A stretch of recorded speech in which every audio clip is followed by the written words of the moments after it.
We had a very real expectation of being treated compassionately, of understanding, of certainly being told the truth.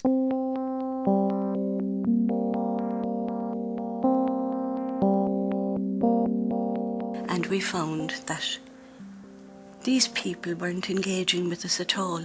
They were looking after themselves, and they were looking after their system and their organisation.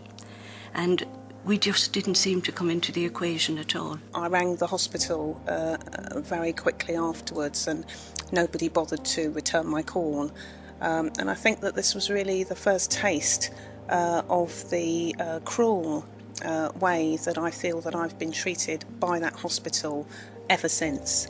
Obviously, in those early days, I was not casting any aspersions about what had happened. I couldn't make a judgment. I certainly couldn't have said at that point whether there had been any wrongdoing. I just didn't understand what had happened. Bit by bit, as the pieces came together once we acquired the records, it was shock, panic, terrible, terrible sense of violation, because we realized that our daughter had suffered unnecessarily. Information had been withheld from us, misinformation had been provided to us, and so it was on top of our daughter's unnecessary suffering and possibly avoidable death. The sense of violation of our trust was very, very hurtful. I tried to ask for help from the hospital, but they said no. I managed to live 16 years fighting no justice, but still keeping on fighting. The more I fight, the more I lost, till I went bankrupt, and also lost on the way down to human dignity. We kept taking Cal back to our local doctors, saying what's wrong with our baby, and they would say nothing. So when Cal was a year, I set up an appointment outside of our state at a university, at one of the top universities in the United States. And they had requested all of his documents from his birth, which I had never seen. And so when I took Cal to this team, the team said within the first half an hour, they met Cal and me, and they said, they showed me a document. They said, "Mrs. Sheridan, haven't you ever seen this document?" And I said, "I don't know what that is." And they showed me the results of Cal's MRI that clearly stated he had suffered brain damage from jaundice.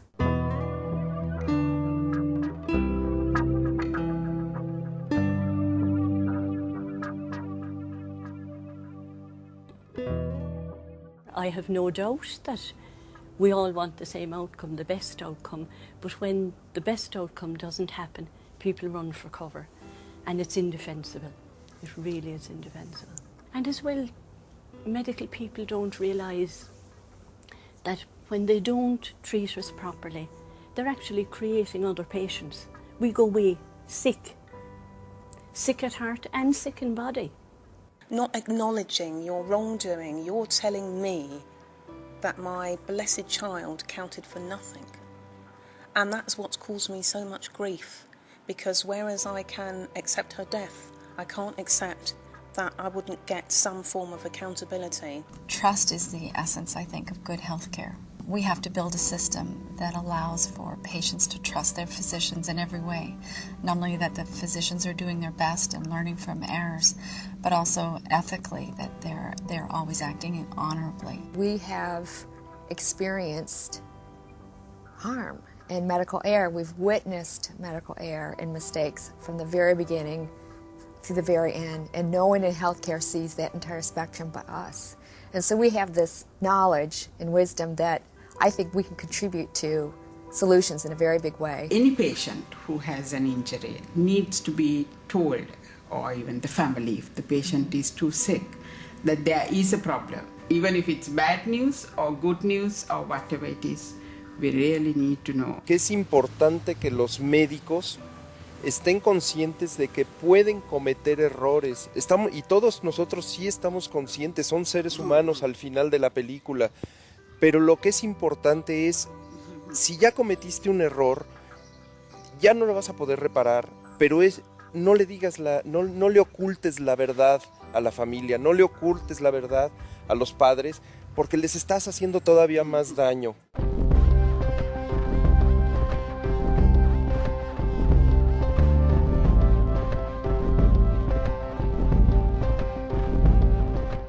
How would you have liked to have been treated then, or how would you hope that families in the future will be communicated with after a fatal mistake? In a word, with humanity, because it isn't a humane system at the moment, and people don't recover. People aren't allowed to recover.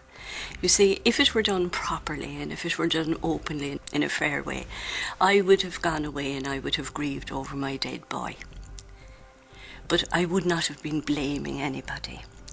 And the people who were involved in his care, in his unsuccessful care, would have learned lessons that would have maybe allowed them to recover and then work more effectively in the future. And that's what we're being robbed of.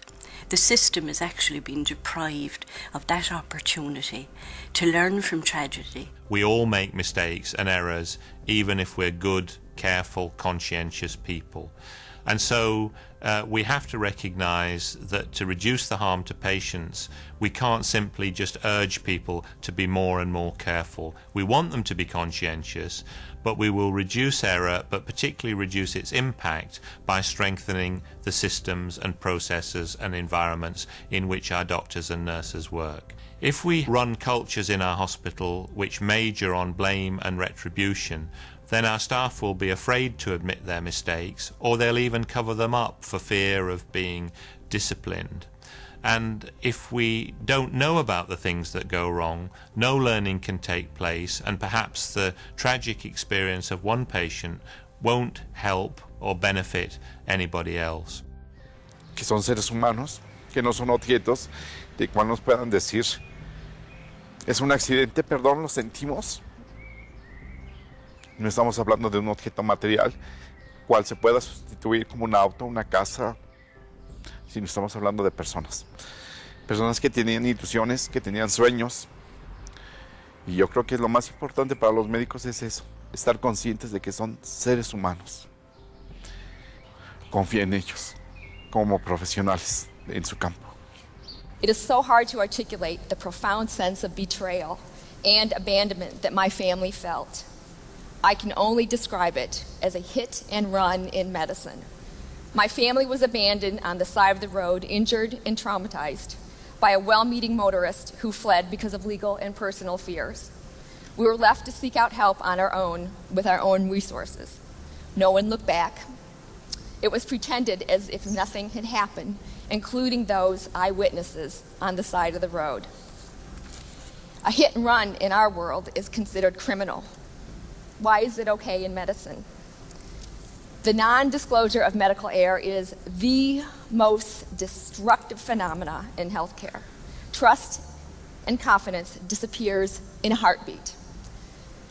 Disclosure and transparency is simply a new kind of glitzy way to say the word honesty. And I know of no other industry where honesty is optional.